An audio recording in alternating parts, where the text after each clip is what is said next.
दिल्ली सरकार के मंत्री सत्येंद्र जैन ने दिल्ली की राउज एवेन्यू की principal district and session court के फैसले को दिल्ली हाई कोर्ट में चुनौती दी है और दिल्ली हाई कोर्ट इस मामले की सोमवार को सुनवाई करेगी।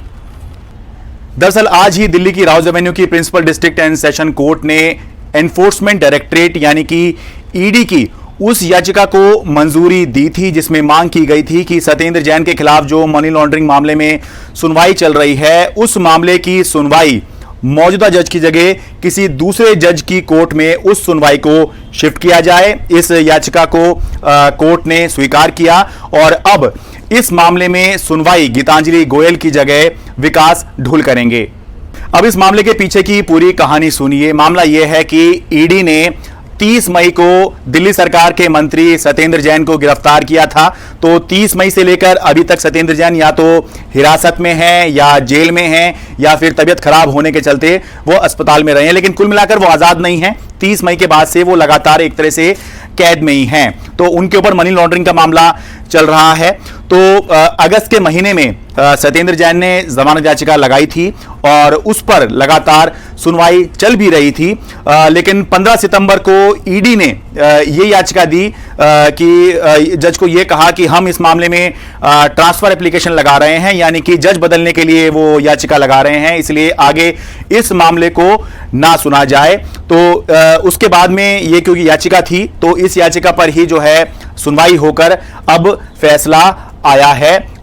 ईडी ने जाहिर सी बात है कि ये याचिका लगाई और जब सुनवाई चल रही थी सत्येंद्र जैन की जमानत पर तो उसमें कुछ मौके ऐसे देखे गए जहां पर ईडी की कोर्ट ने खिंचाई भी की और जाहिर सी बात है कि अगर ईडी ने जज बदलने की बात कही है तो उनकी तरफ से यह कहा गया है कि कई बार जो है वो जो मुद्दे उठा रहे हैं, जो पॉइंट्स उठा रहे हैं उन पर ध्यान नहीं दिया जा रहा, इस वजह से उन्होंने जज बदलने की बात कही। जबकि जो सत्येंद्र जैन का इस मामले में पक्ष है वो ये कह रहे हैं कि इससे पहले कभी भी जज को जो है बायस नहीं कहा गया। एक तरह से ये ईडी का कहना है कि जज जो है वो कहीं ना कहीं पक्षपात कर रहे हैं, क्योंकि वो ये कह रहे हैं ईडी कि उनकी बात को नहीं सुना जा रहा। तो ये पक्षपात जैसी बात ही ईडी ने की है, इसलिए जज जो है उन्होंने बदलने की याचिका लगाई थी जो स्वीकार हो गई है। तो जो सत्येंद्र जैन है वो ये कह रहे हैं कि ये इससे पहले जब सुनवाई चल रही थी जमानत याचिका पर तब तो कभी जज को जो है बायस नहीं कहा गया, लेकिन अब जो है जज को बायस कहा जा रहा है। लेकिन इस मामले में अब यह फैसला हो गया है कि मौजूदा जज जो गीतांजलि गोयल हैं इस मामले को सुन रही थी, सत्येंद्र जैन की जमानत याचिका को सुन रही थी, अब वो सुनवाई नहीं करेंगे।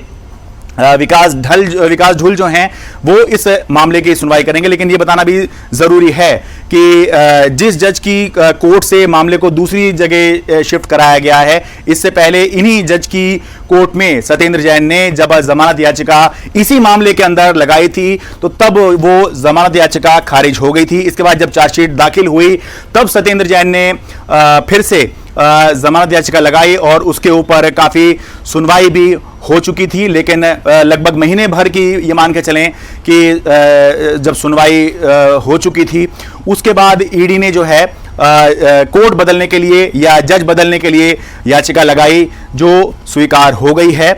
अब आगे इस मामले में क्या होगा ये निर्भर करेगा दिल्ली हाई कोर्ट जो है इस मामले में क्या फैसला देती है, उसके आधार पर ये तय होगा कि आगे ये मामला कहां जा रहा है। फिलहाल लगभग ये कहा जाए कि लगभग 4 महीने से सत्येंद्र जैन जेल में ही हैं और मामला जो है ये भी है इसके अंदर कि ईडी जो है वो ये कह रही थी कि सत्येंद्र जैन जो बीमार हैं वो असल में बीमार नहीं है, बल्कि बीमारी का बहाना करके जो है वो अस्पताल पहुंच गए हैं और उन्होंने मुद्दा उठाया, उनका कहना है कि मुद्दा उठाया, लेकिन इस बात पर भी ध्यान नहीं दिया गया।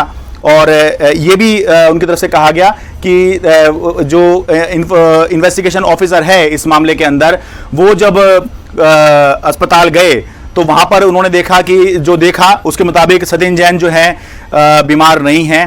तो ये मुद्दे जो हैं ईडी की तरफ से उठाए गए। उनका कहना था कि उन्होंने ये भी कहा कि क्योंकि रिपोर्ट जो है वो दिल्ली सरकार का अस्पताल दे रहा था, सत्येंद्र जैन दिल्ली सरकार के मंत्री हैं, तो ऐसे में इस रिपोर्ट को कैसे माना जा सकता है। लेकिन इस मामले में भी कुछ नहीं हुआ। तो ये सब बातें जो है इस मामले में चली हैं, जिसके बाद अब फिलहाल दिल्ली हाई कोर्ट के फैसले पर आगे की दशा दिशा जो है वो तय होगी। Sharad Sharma, NDTV India.